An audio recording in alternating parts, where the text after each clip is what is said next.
राधे राधे, हरे कृष्ण। आप सभी श्रद्धालुजनों को देव उठान एकादशी की हार्दिक शुभकामनाएं। आज हम जानेंगे कि वर्ष 2025 में देव उठान एकादशी का व्रत कब रखा जाएगा, इस दिन भद्रा और पंचक का क्या प्रभाव रहेगा तथा रविवार के दिन तुलसी माता की पूजा करने के नियम क्या हैं। कार्तिक मास के शुक्ल पक्ष की एकादशी तिथि इस वर्ष कार्तिक मास की प्रथम तिथि से एक दिन बाद शनिवार के दिन प्रातःकाल 9:12 पर प्रारंभ हो रही है। इससे पहले दशमी तिथि रहेगी। यह एकादशी तिथि अगले दिन रविवार को प्रातःकाल 7:31 पर समाप्त होगी। इस प्रकार एकादशी तिथि 2 दिनों तक रहने के कारण इस वर्ष देव उठान एकादशी का व्रत भी 2 दिनों तक मनाया जाएगा।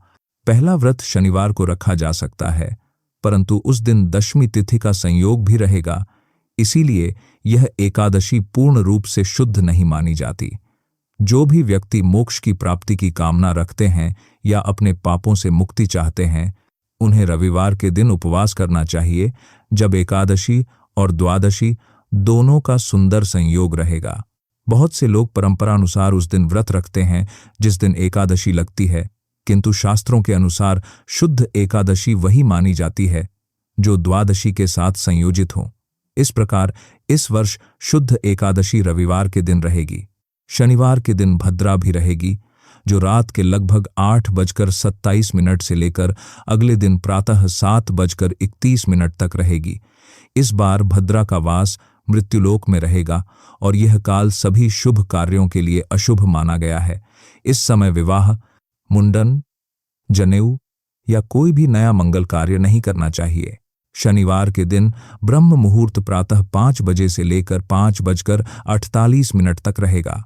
सूर्योदय लगभग 6:36 पर और सूर्यास्त सायंकाल 5:44 पर होगा। राहु काल प्रातः 9 बजे से लेकर 10:30 बजे तक रहेगा। इस वर्ष कार्तिक मास की एकादशी से 2 दिन पूर्व अर्थात शुक्रवार से पंचक प्रारंभ हो चुके होंगे, जो मंगलवार तक रहेंगे। इस पंचक काल को चोर पंचक कहा जाता है, जिसमें गृह निर्माण या यात्रा जैसे कार्य शुभ नहीं माने जाते। रविवार के दिन अर्थात शुद्ध एकादशी पर ब्रह्म मुहूर्त प्रातः 5:01 से 5:49 तक रहेगा।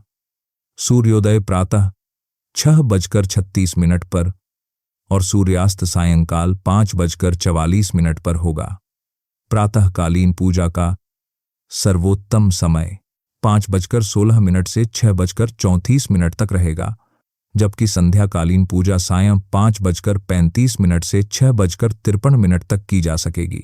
रविवार की भद्रा प्रातः 7:30 तक समाप्त हो जाएगी।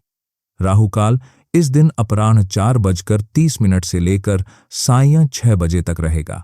यह ध्यान रखना आवश्यक है कि भद्रा भले ही मृत्युलोक में हो और शुभ कार्य निषिद्ध हों, परंतु नित्य पूजा पाठ, कार्तिक स्नान, दीपदान या हरिनाम संकीर्तन जैसे आध्यात्मिक कार्य भद्रा में भी किए जा सकते हैं। शास्त्रों के अनुसार जब तक हरिवासर काल समाप्त नहीं होता, तब तक एकादशी का उपवास नहीं खोला जाता।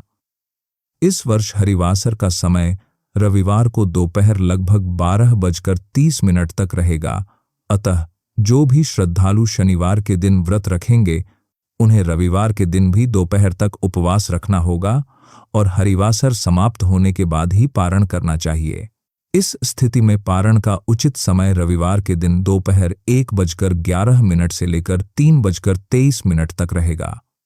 चूंकि यह अवधि लंबी हो जाएगी, अतः साधकों को शुद्ध एकादशी अर्थात रविवार को व्रत रखकर अगले दिन सोमवार के दिन पारण करना अधिक उचित रहेगा। सोमवार के दिन प्रातःकाल 6:34 से 8:46 तक व्रत पारण का श्रेष्ठ मुहूर्त रहेगा। ध्यान रखें, रविवार के दिन तुलसी माता को स्पर्श नहीं किया जाता। तुलसी के पत्ते तोड़ना, जल अर्पण करना या छूना वर्जित होता है, किंतु दीपक जलाना पूर्णतया शुभ माना गया है। अतः यदि आप रविवार के दिन एकादशी व्रत रख रहे हैं या व्रत का पारण कर रहे हैं, तो केवल तुलसी माता के समीप दीपक जलाएं और उनके चरणों में मन ही मन प्रणाम करें। देव उठान एकादशी के दिन भगवान विष्णु योग निद्रा से जागते हैं और उसी दिन तुलसी विवाह भी किया जाता है। इस वर्ष यदि आप चाहें तो रविवार के दिन तुलसी विवाह कर सकते हैं, किंतु जो लोग रविवार को अशुभ मानते हैं वे शनिवार या सोमवार के दिन तुलसी विवाह कर सकते हैं। शास्त्रों में कहा गया है कि देव उठान एकादशी से लेकर कार्तिक पूर्णिमा तक तुलसी विवाह का आयोजन किया जा सकता है। इस प्रकार इस वर्ष देव उठान एकादशी का पर्व अत्यंत विशेष रहेगा। यह दिन भगवान श्रीहरि विष्णु के जागरण का प्रतीक है, जब समस्त सृष्टि में पुनः धर्म, पुण्य और मंगल की ऊर्जा का संचार होता है। जो व्यक्ति श्रद्धा और भक्ति से इस व्रत को करता है वह सभी पापों से मुक्त होकर विष्णु लोक की प्राप्ति करता है। इस दिन तुलसी माता और भगवान विष्णु की पूजा अवश्य करें, दीपदान करें और यथाशक्ति दान पुण्य करें। जय श्री हरि, जय तुलसी माता, जय देव उठान एकादशी। राधे राधे।